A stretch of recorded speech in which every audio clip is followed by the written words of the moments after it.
आइए समझते हैं कि ये इलेक्टोरल बॉन्ड्स काम कैसे करती थी। एक इलेक्टोरल बॉन्ड को आप बेसिकली समझ सकते हो दोस्तों एक कूपन की तरह। कंपनी बैंक को जाकर पैसा देती थी और ये कूपन खरीदती थी, और ये कूपन जाकर पॉलिटिकल पार्टीज को दे दिया जाता था और पॉलिटिकल पार्टीज उन कूपन्स को रिडीम कर सकती थी और जो बैंक में रखा पैसा था उसे एक्सेस कर सकती थी। तो थ्योरी तो आपने बहुत समझ ली दोस्तों, अब प्रैक्टिकल पर आते हैं, असली घोटालों की बात करते हैं। अगर इस पूरे घोटाले के भंडार को एक लाइन में समराइज करना हुआ दोस्तों तो इसे कुछ इस तरीके से किया जा सकता है। तुम मुझे चंदा दो, मैं तुम्हें धंधा दूंगा, और चंदा नहीं दिया तो ईडी का फंदा दूंगा।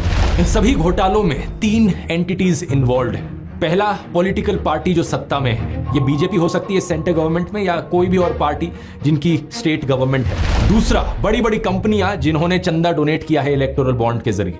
और तीसरा, आम जनता यानी पब्लिक। इन तीनों के नीचे एक बक्सा रख देते हैं। पॉलिटिकल पार्टी के नीचे जो बक्सा रखा है वो चंदे का डिब्बा है, कंपनी के नीचे जो डब्बा है वो कंपनी के पैसे का डब्बा है, और तीसरा, पब्लिक के नीचे जो डब्बा है वो सरकारी पैसे यानी जनता के पैसे का डब्बा है। अब सोचो अगर सरकार जनता के डब्बे से पैसे निकालकर कंपनी के डब्बे में डाल दे और रिटर्न में कंपनी अपने डब्बे से पैसे निकालकर पार्टी के डब्बे में डाल दे इलेक्टोरल बॉन्ड्स के जरिए, क्या आप इसे एक स्कैम कहोगे या नहीं कहोगे? ऑब्वियसली एक घोटाला है। हरियाणा में एक कहानी सुनाई जाती है ज्ञानी चोर की, जो अमीरों से पैसे लूटता है और गरीबों में बांटता है। लेकिन ये जो इलेक्टोरल बॉन्ड का घोटालों का भंडार है, यहाँ पर गरीब लोगों से, आम जनता से पैसे लूटे जा रहे हैं और अमीरों को दिए जा रहे हैं।